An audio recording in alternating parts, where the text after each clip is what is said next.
Good afternoon, everyone, and welcome to our in-depth week for Iowa Ideas. Today's topic will be on aging in place, an issue that is particularly important in the state of Iowa.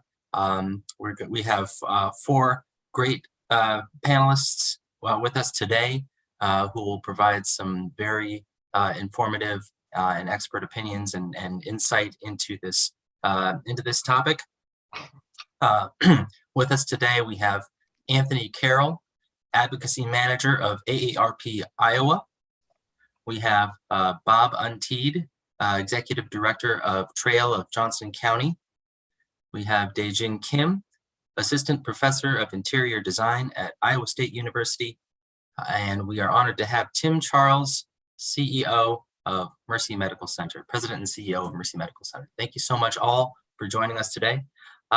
Before we continue with our conversation, we have a quick message from our sponsors, the Chris and Susie DeWolf Family Innovation Center for Aging and Dementia of Mercy.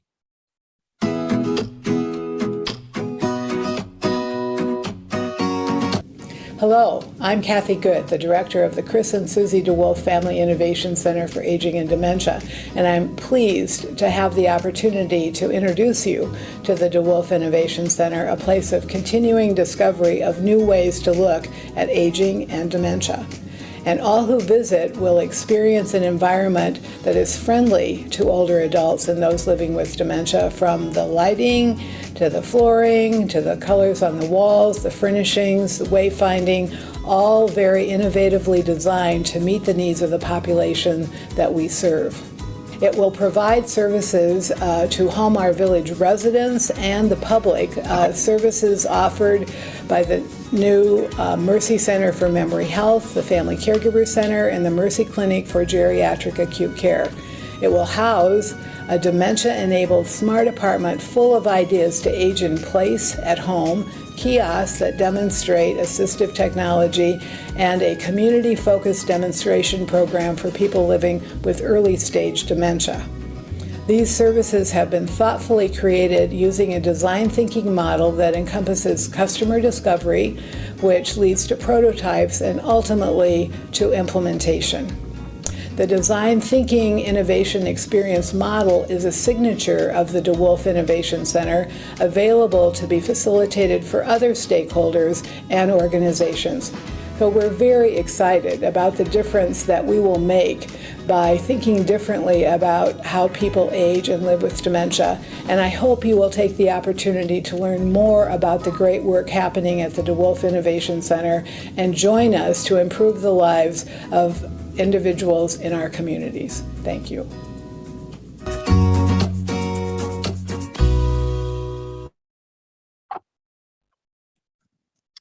All right. And I suppose I forgot to introduce myself. My name is Sam Edsill. I am Special Projects Editor at the Gazette, and looking forward to a great discussion today.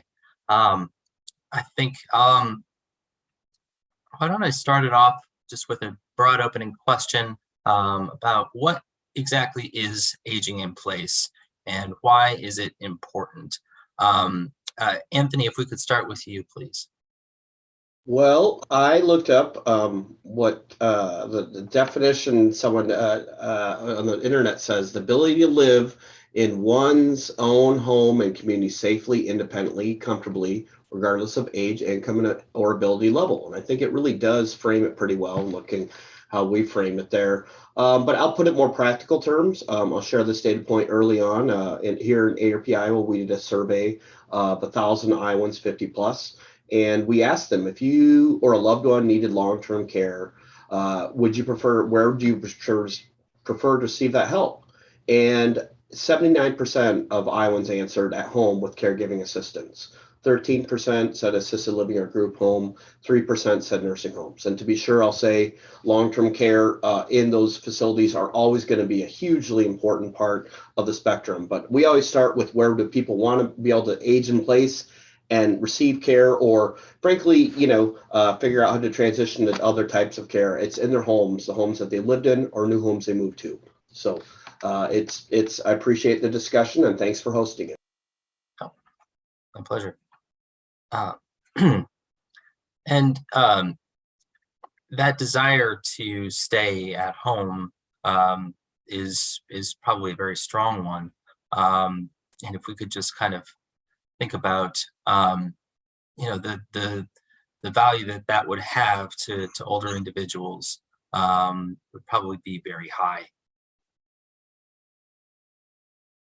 And I'll let others react to this. Yeah, absolutely. It's high, and I think it probably surprises no one on the panel, or frankly, people tuning in to this discussion.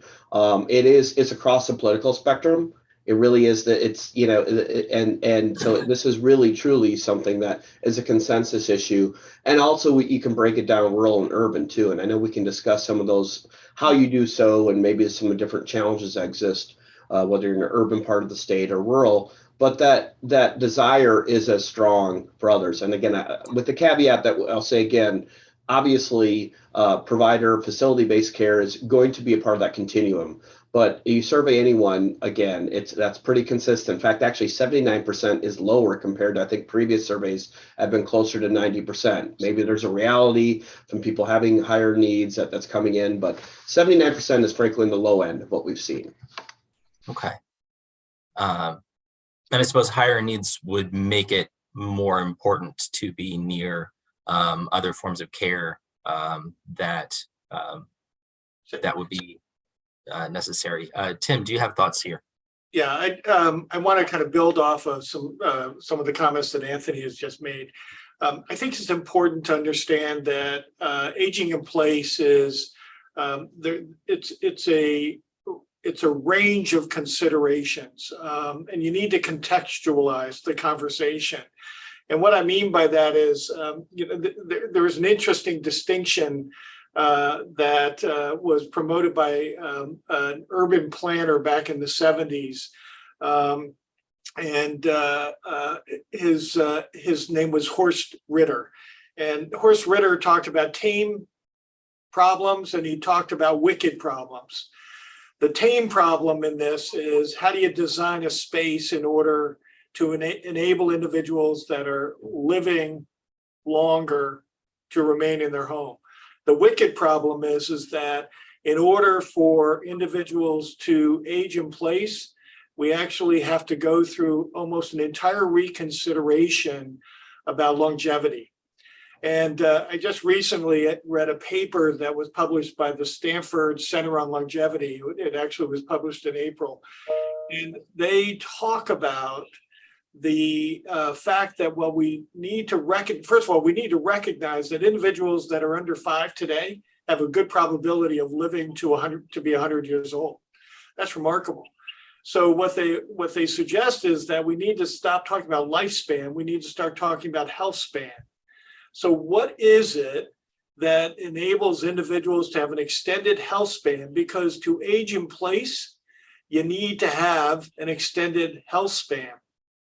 So for a community like ours to engage in a really genuine conversation around aging in place, we got to start unpacking that. And it begins with, one, dealing with the fact that we have a mindset about aging. We kind of have 3 stages. You go to school, you work, and then you retire. And retirement is this slow kind of, slow march toward, your demise. Well, longevity is saying that actually the possibilities of living a very fruitful and purposeful life for several more decades past the traditional retirement age is really possible. So individuals that are going to age in place, it's not that they're going to be caging in place, so to speak. They're going to age in place. They need a community to do that in. So it means rethinking our community, rethinking education, rethinking transportation, rethinking easy access to resources, intergenerational communities. This is really a wicked problem or question or opportunity. It's an exciting one. Because the good news is we're living longer. But the bad news is that we're totally unprepared. We have a lot of redesign work to do beyond simply the home in which an individual is going to age in place. Can I add to that, Sam? Yes, absolutely. Feel free to jump in, any of you. Yeah. So I think the definition of this, the idea of living in the home of your choice as you age, is pretty well established. But I think that in addition to the really critical decision around how one wants to be in the space that they're in. Beyond that, additional variables of successful aging are having networks of relationships, not necessarily always close personal friends. I think that the model that I'm part of with Trail of Johnson County, and we're part of a national network of groups like ours, is to even help people find volunteers. Many themselves are seniors, but we 80% of the around 1,000 or so volunteer requests we do every year is simply transportation. And I say simply, though, that becomes a source of relationship for people too, that makes the quality of life improved, independent of, to some extent, the place in which one lives. So having social networks makes a difference no matter where you live. And then the other thing is just doing as much as you can to be able to plan. And I know we're going to talk more about that, but to there's a proverb that says people don't respond until they see the fangs of an issue. We want to be part of a place that encourages and supports dialogue and change when necessary with our members, as they go through it. So it's not simply the location that you're at, but it's also the social support that you have, and the ability and the impetus that people have to be part of doing some of that planning in advance. Thank you. Yeah, and also I just want to add more thing. Yeah, simply said, aging in place, we can say just staying at home. I mean, as they older, but as Anthony say, the most important thing is the safety and independence from an interior designer perspective. As Tim said, if without safety and independence, their home, aging in place gonna be stuck in place, right? So as people age, their health decline. So the home environment have to support their changing need. So aging in place, I think the safety and independence is the most important thing for more successful aging in place, I think. It's building on what Daejin just said. There's an interesting reality that we're all familiar with, which is that our elderly population is incredibly reliant upon unpaid caregivers. One of the challenges that we're going to face as time goes on is that the bolus of individuals that are moving into this age group is growing larger than the bolus of new babies. So actually the percent of the population is getting older. It's that demographic is aging. So who will be the caregivers that will provide support to individuals that are in their home? I've been really fascinated by some work that is underway by a Japanese insurance company called Sampo Holdings. And they're a life insurance company, but they've gotten into the senior space in Japan, as we all know. The population is aging, and the demographic is dramatically moving toward an aging population with fewer and fewer individuals that are going to be able to provide care. So they're moving pretty aggressively into the tech-supported, AI-supported, and enabled living environments, including robotics, including having robotic companions, all sorts of mechanisms to enable individuals to have meaningful life in preparation for this. So there's some really exciting, innovative work that's beginning to develop around this. The other thing I'd point out is that we're talking about aging in place as an option.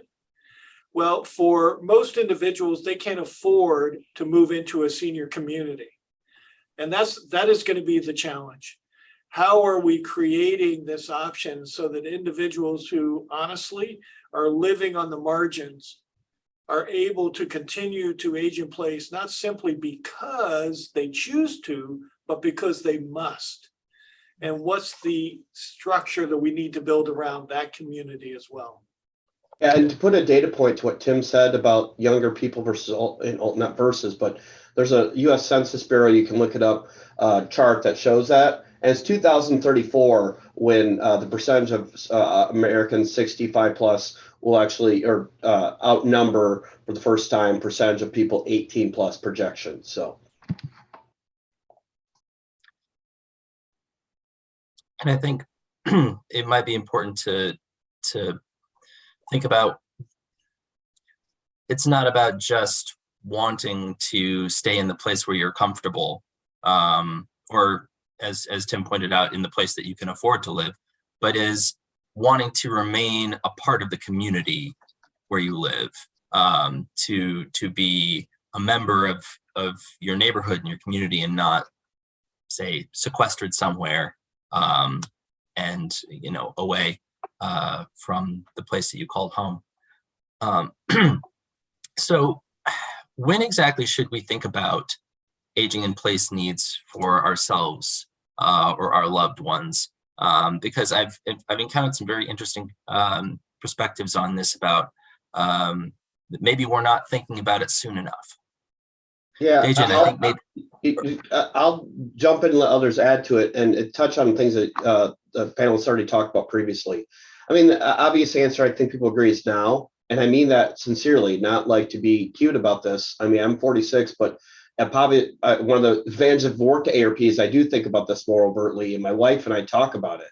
And I think it starts with actually what Tim said earlier about if you've served in that caregiving role, you do hopefully are more cognizant. What does it mean, for instance, if I have parents come visit us to make your home more livable? And then what does it mean for your own future? So now, and I'll just summarize it quickly, is, first of all, make it a goal. I live in reality in terms of working on public policy is you want the ideal, but you start with the small. So making it a goal, saying it out loud, right? Not just say, and by the way, I've gone through this with family, right? Well, I don't want to go to the nursing home. Well, what does that mean?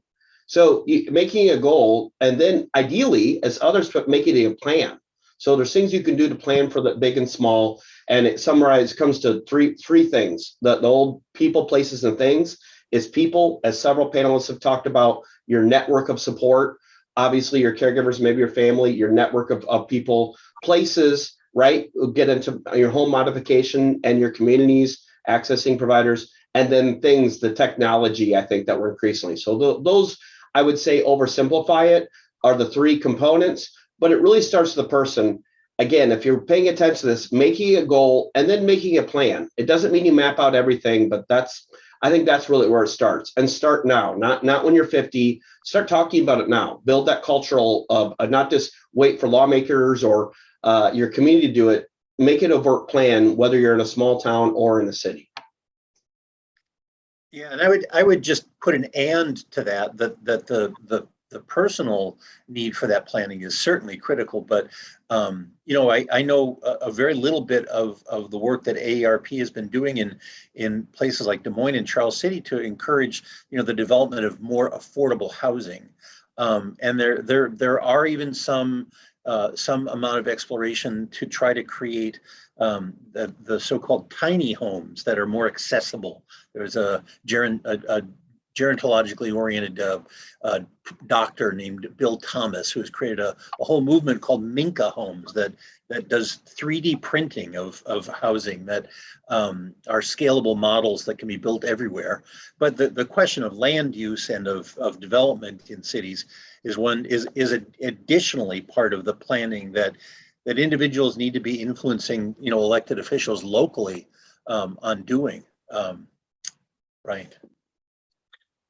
And speaking of Charles City, Daejin, I know you were involved in a project there. What can you tell us about that? From my experience from the Charles City project, yeah, I think that first of all, I just want to briefly introduce what is the Charles City project. We got a wonderful partnership with ARP Iowa. We work together to start to think about what is gonna be the aging in place strategy in rural area. Because at the time, we have a lot of information about aging in place strategy in urban and suburban area, but we didn't, there's a lack of information about what kind of challenge for aging in place in rural area. So that is why we start to working with AARP in Iowa to look at what's happening, what they know, what's happening in aging in place in rural areas. So we choose Child City because they are very supportive for us. We choose for older housing and try to do some home assessment, what kind of challenge they have based on their health problem. And then we bring back to our interior design studio. So our students try to redesign older housing for more successful aging in place. And then we're gonna brought back to Child City, and we have some exhibition in a senior center in Child City. So we try to educate, show them what is your aging in place, what is your home modification, what you need to consider for more successful aging in place. So finally, right now, we choose one housing, try to help them to change their housing. So I think from my experience, that was really, really surprised because, as a designer, I already studied about what kind of environmental challenge they are, how we could help them, etc. But when we when you start to discuss with older in rural area, I surprised they don't know what is your aging in place, they don't know what is your home modification, even what is your accessibility, etc. And also, it's really hard to change their perception. Even though we found a very critical problem, and we told them, oh, we can help you to change your housing, but they say, no, I will think about it, or those kind of things. So we just realized that, oh, we should think about how we could educate, how we could help them to change their perception of home modification and aging in place, especially in rural area. And also, we also found that that's a very limited resource in a rural area. Like, for example, nobody want to come to the Child City to put the grab bar from Mason City. Nobody want to drive in 1 or 2 hours because there are lack of contractor information, kind of. So I think that is a wonderful, wonderful experience, but we also found that there are many different wicked problems which we need to address it. So I want to, so Daejin, I'd love your reaction to what I'm going to talk about here. The two phenomena, and this gets to the question of how early do you begin planning for this? One of which is that we know that our homes have been not designed to be age in place ready. In other words, we're into multi-story homes. Mm-hmm. And what we know is that there's an extremely high correlation between falls and shortening of lifespan, shortening of health span. So designing homes that are on one level and understanding that if your intention is to do that, is that you need to begin planning toward that end. The other phenomenon that is really interesting that is beginning to creep back into our thinking is multi-generational living. In Seattle, for example, you will find many homes that actually, because there are multi-generational their families living together, and that's an influence of the Asian, the influx of the Asian community there. You'll have homes that actually have apartments that are built into them to enable a parent or whomever to move in there. Beginning to think about how do we create that intergenerational living environment, which, we've talked about the need for social contact. We've talked about the need for support. We've also talked about just the realities of the economics. I mean, we all know that the vast majority of individuals are retiring with $50,000. I mean, that is not going to buy your way into a senior living community. So there's some really interesting new thought. Daejin, I don't know whether you've seen any of this. I think definitely intergenerational housing, that's the wonderful solution how to address many different wicked problems which older experience. So I totally agree that it's not a good solution, putting all older living all together, more like isolated environment. So yeah, as you say, in Japan, there's a lot of good case study how the intergenerational community are successful for older. Sometimes older, they can take care of the small kids, right? So I think by doing so, they can keep having some very strong social connection. So I think that's a really, really good idea about that. Yeah. There is one example of a limited expression of this in Iowa City, Prairie Hill, which is Iowa City's first co-housing community. They skew a little bit older, but there are very young children and families living with folks in their 60s and 70s on a seven acre plot of land in Iowa City. So that's a really interesting effort there. Yeah. Yeah, I quickly on the intergenerational, lots of different pieces to follow up on, but actually it's interesting. Someone, I just had a conversation this morning, had no idea he was on this panel. They talked about in Des Moines that Drake actually offers rent-free option for students to live at Wesley Acres, which is nearby. So, it cuts both ways, right? So it's not always just thinking about retirement community locating, but how do you think about connecting younger people into that? And I've seen that amongst our ranks, our volunteers who choose to live as in the retirement area in a place with younger people. So, it cuts both ways. And you are seeing, I think, more of that modified thinking of not just overtly, but the younger people, the older people, both thinking both ways and designing houses with intentionality around that and housing complexes. We are starting to get some questions from our viewers, and I'd like to remind everyone that you are able to submit a question via the Q&A button at the bottom of your screen. One of those questions we've already received, we kind of just addressed, which is why are so many planned communities for people ages 55 and over? Isn't a mix of generations healthier for older individuals in a community? I think we just pretty much covered that topic on our own. Let's see here. Another viewer question is wanting an update on what's happening in Cedar Rapids and Linn County to establish a senior center. I don't know if any of you have any insight or information into that. I believe, is it Whitwer that was closed, or? Yeah, there is I think commission would be the right term. That has been meeting to put forth recommendations to the city council, the mayor and city council, regarding what the city needs to begin addressing in anticipating the needs for the aging community. And I believe that a senior center in some form or fashion will be a part of that recommendation, but I haven't seen the specifics. And I'll just touch on the broader theme. I know it's not related to senior center. I think ones I've been to many of them across the state.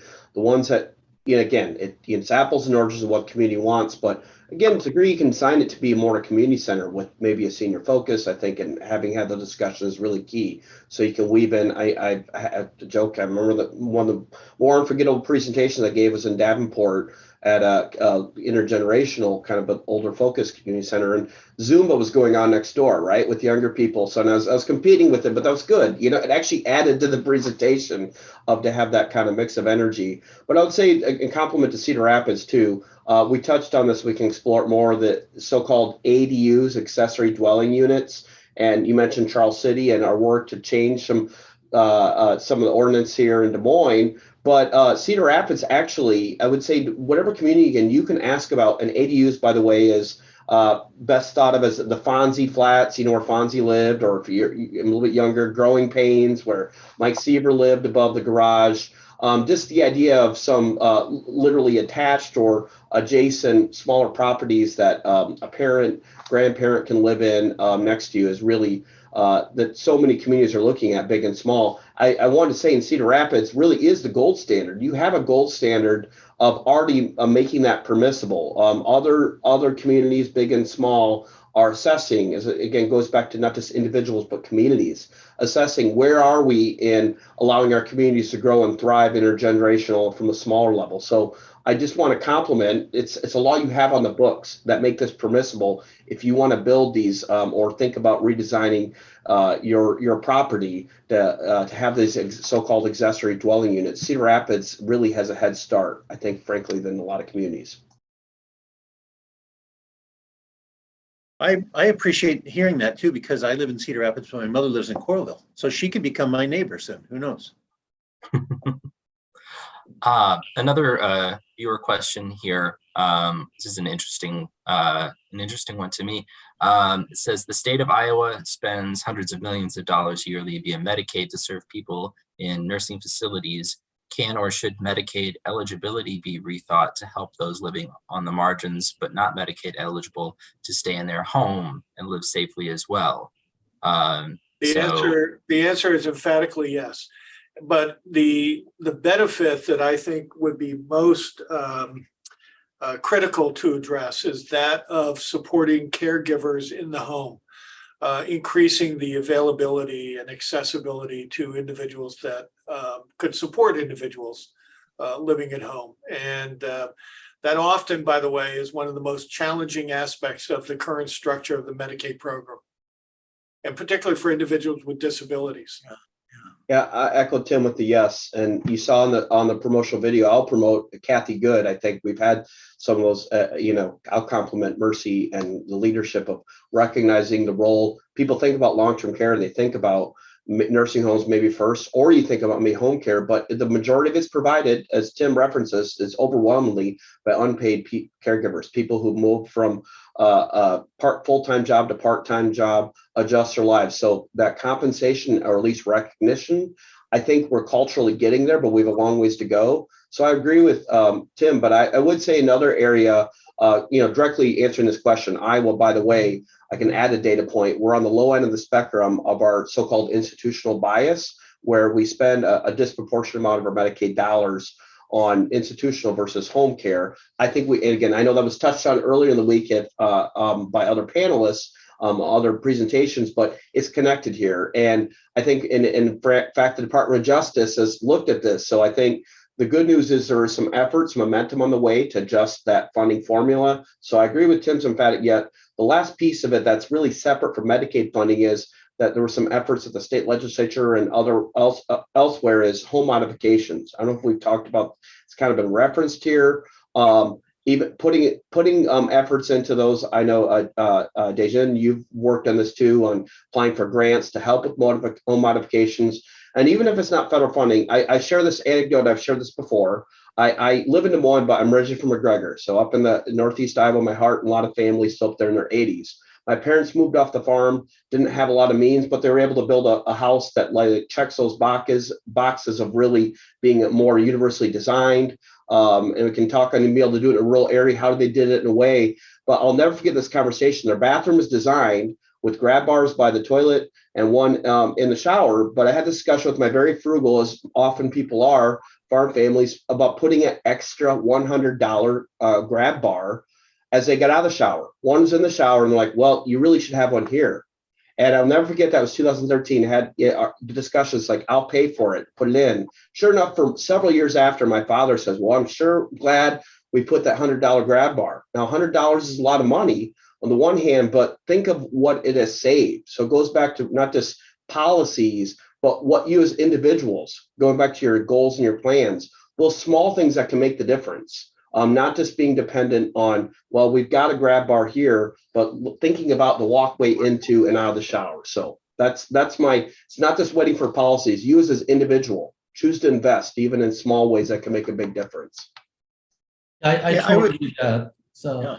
Oh, sorry. But yeah, I totally agree that home modification is really, really important, more successful aging in place. As I say, safety and independence is the most important aspect in our aging in place. So home modification is really important because as people age, they may have difficulty like performing some specific activity of daily living, but our environment doesn't change, right? It doesn't change to support their changing needs. So home modification is really important to improve safety and independence of older adults.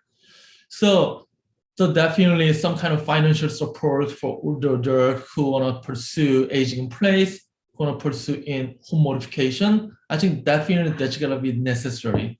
Of course, in-home care, that's really, really important thing, but home modification also really important thing too. And I wonder if maybe it might be important for individuals to think about home modification before they retire, when they still have that income and that the means to make those modifications, you know, when they're financially able to do so, to install, you know, grab bars, or I don't know if it's possible to turn a traditional home into a zero entry home, or, you know, installing ramps or things like that with just an eye to the future. Yeah, I just want to note also related to an earlier point that Tim made about thinking about aging. We should also try to change sort of cultural norms about how being an active volunteer as one ages. I think it happens now and then, but it doesn't happen universally, and it really can add value to your life as you get older. Separate from that, though, and related to that Medicaid question, national work that's been done has demonstrated that the use of volunteers as a supplement and a support to caregivers is incredibly cost effective. And one example of that is one couple that just joined us. I'll call them the Jones. They actually have a daughter-in-law nearby who helps them out now and then. Their son visits them every Thursday. He's a dentist in Linn County. But they utilize us twice a week for transportation to get groceries and to go out to lunch, right? And not only is that transportation just something that they do, but they're meeting a variety of volunteers that at least one or two are a little bit, you know, friends of, I think. So the idea of adding to all these facilities and programs that you know are heavily staffed with organizations, I think that can be more of a volunteer focus, can really be cost effective, and it's part of it's not instead of, but it's in addition to, I think. I'll throw in to tag along with that comment that I'd also suggest that because of the fact that we are living longer, that we have longer lifespans, the economics of that would suggest that we, in all likelihood, need to think about this artificial age in which individuals are, you know, kind of pulled into retirement. And this kind of gets back into ageism as well. We need to rethink the way we perceive individuals as they get older as contributors. We're all struggling with finding, you know, talent and individuals to work, but our work, the way we design our work, is not age friendly. But there are an awful lot of individuals that are out there that, given the opportunity to do meaningful work for necessary compensation, that could be extraordinary. You know, it's interesting. I raise this in a variety of contexts as we're dealing with the current, you know, challenges we have, and I often get raised eyebrows and even some rolling eyes. You know, it's like, yeah, well, and you know, individuals, you know, they won't want to do it. Well, actually, I don't buy that. I think that it is a far more important option that we should begin thinking about making available. But it requires employers to think differently, to have shorter days, to not require individuals to have to work full time, to, you know, that blend of working in and working, you know, in the office, out of the office. Now, I mean, all of these things, we just got to rethink this. I think we have an enormous resource that we're not tapping into very effectively. Yeah, I'll just again echo strongly. Not trying to put a commercial here, but we are ARP is no longer American Association of Retired Persons. We are officially ARP, and actually I've been with ARP since 2005. As prior to that, one of the big reasons why is about half our membership isn't retired. So that's still the company part of it, but our organization part of it. But I see this having worked with not everyone's 65, 85 plus is monolithic. Because you do have people who really just want to retire, don't want to be active. But you discover, I remember one of my prior bosses pointing out, thinking about volunteers, usually go find the people who, it's not people who are looking for, who not do anything. It's oftentimes people who are doing 2 or 3 things. And the last anecdote I'll share that directly is to Tim's point on, as we haven't talked about the workforce challenges that intersect with this ability to do this. But I've seen this with so many of our volunteers that we've lost them to going back into the workplace. We had people, so our most active ones, I'm going to go back and work. Some people's like, that means I can't volunteer. Others have found ways to volunteer still with us and work. So you see this anecdotally that matches up with the data that we've seen is people want to work. And frankly, you see that it's a necessity, I think, for society to understand.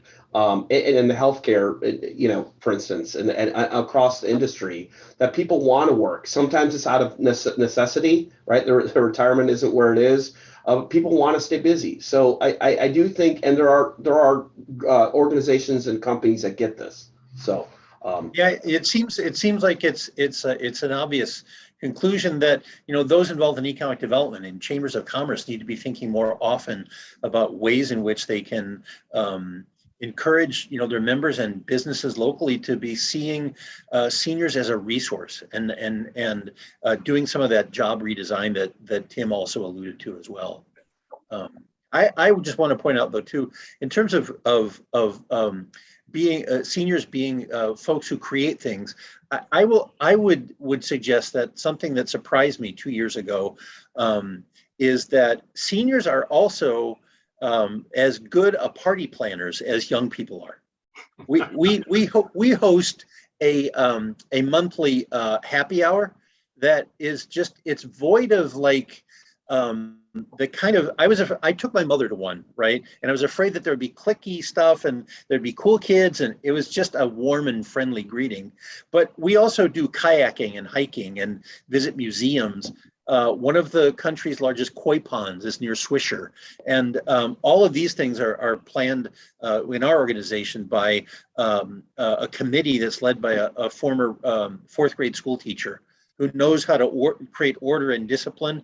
And that's, again, another advantage of older workers, that they have meaningful skills that can be applied to just a number of things in the real world.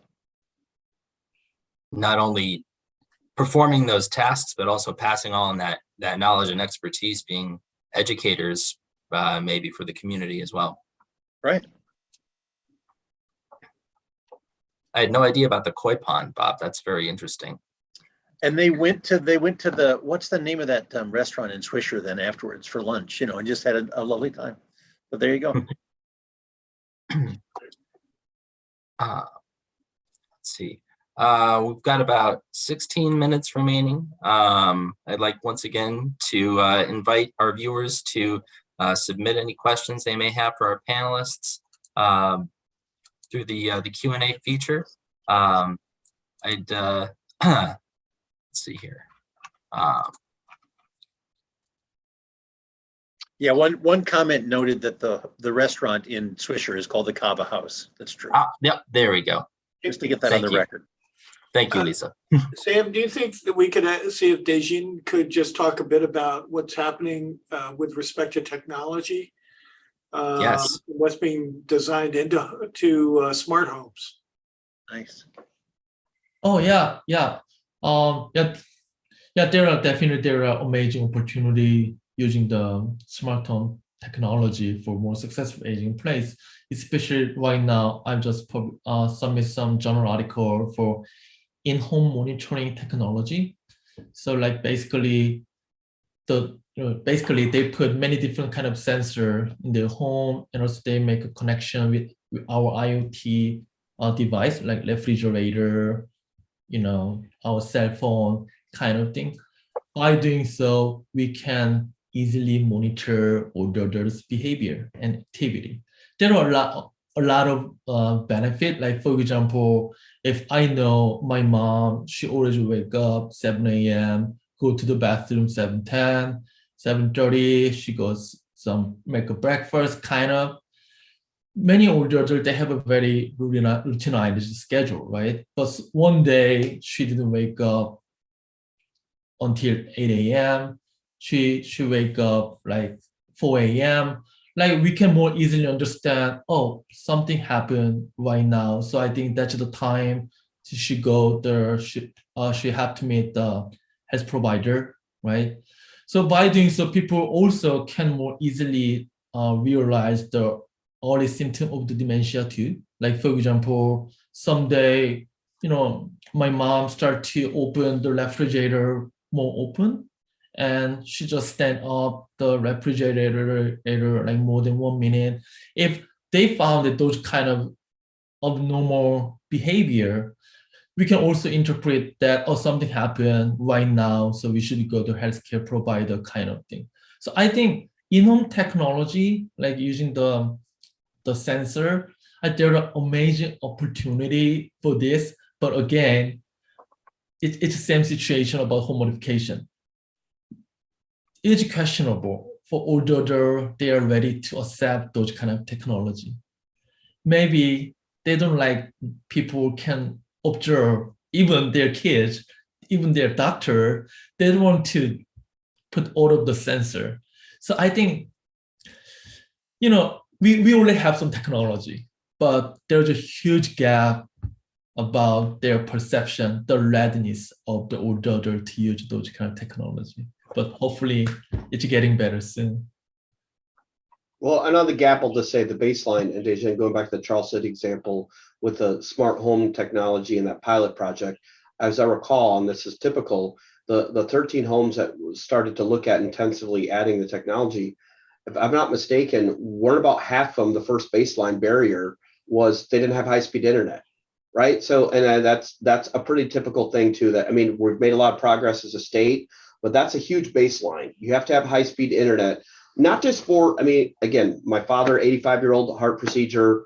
So I was asked, is technology coming in the future? It's like, it's here, right? It's actually past and present tense in terms of follow-up and the good news, but having a baseline high-speed internet is key, not just for someone needing care, but again, flipping it on its head, going back to as Tim talked about, those family caregivers or your network of caregivers. For instance, my wife and I both work. To be able to go up there and stay with my parents or a rotation, and having high quality, high speed internet so we can do our jobs remotely is key too, not just for the devices, but I think it goes back to your planning too, is, well, do I really need high speed internet? Well, or even little things. I go back to the intergenerational aspect of not just a caregiver caring for them, but my parents caring for my nieces and nephews up there, and having access to something that sounds silly like Disney Plus, or so they can entertain people with streaming too. So high speed internet maybe is an obvious point, but being specific, so it's not this nebulous. Going back to, again, frugality, is that worth the investment for being able to stay age in place? One of the big things you can do right now is looking at your high-speed internet, and there's less excuses to not have availability no matter what part of the state you are. I know that's one thing Iowa has been very proactive in, the kind of so-called last mile, making it available.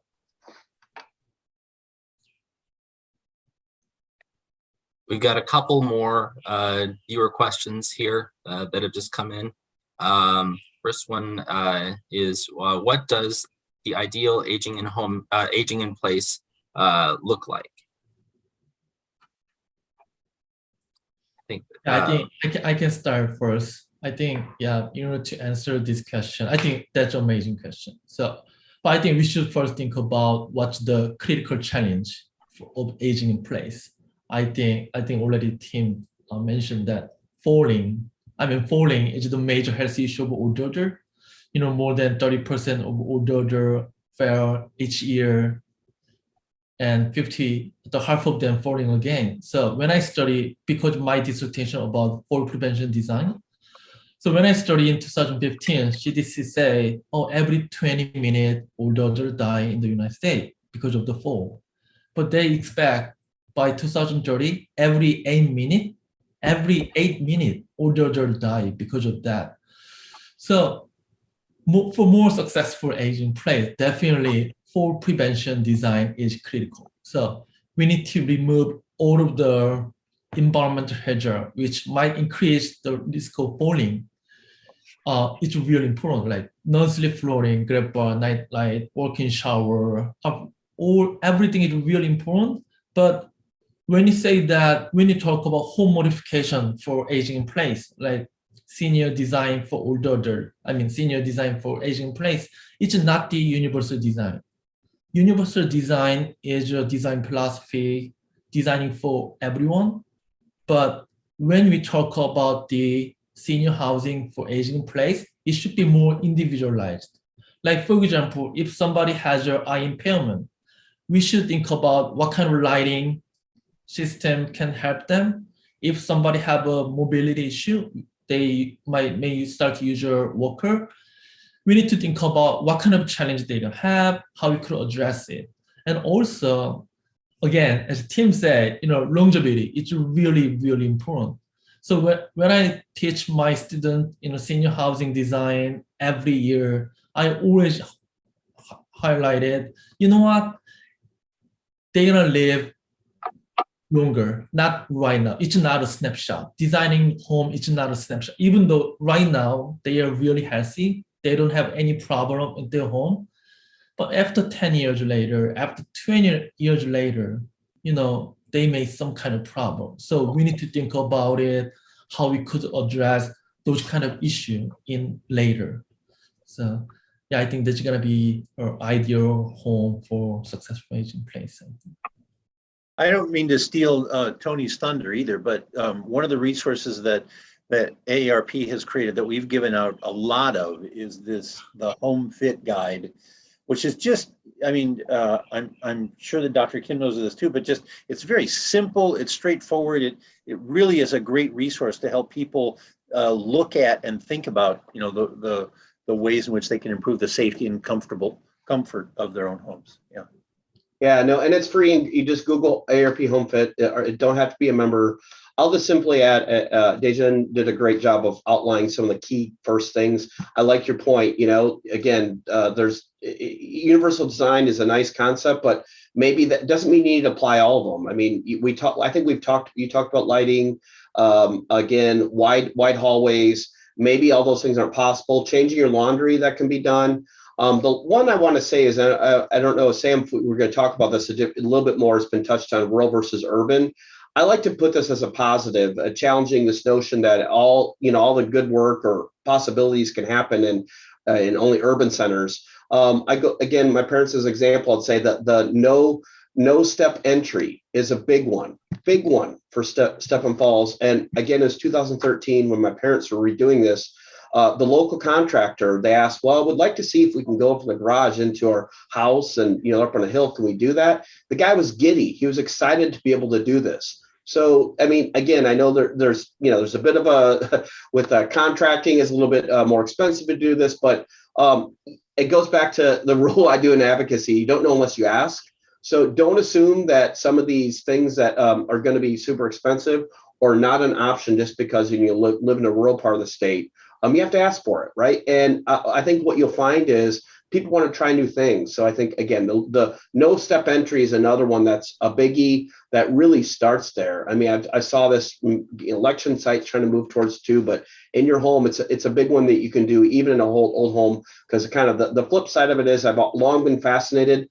Iowa has some where we consistently been in the top 10 of the oldest housing stock in the country. It's funny, we're on the list of the top 10 of a lot of the New England states, which makes sense. So I don't know what, Iowa's, but our median is still over 50 years. So what does that mean? It doesn't mean it's negative. It means, there are some challenges that come with it, but you have to start small. So I like Daejin's point. It doesn't mean you have to do everything, but your maybe unwillingness or inability to pay for everything doesn't mean that you can't do something.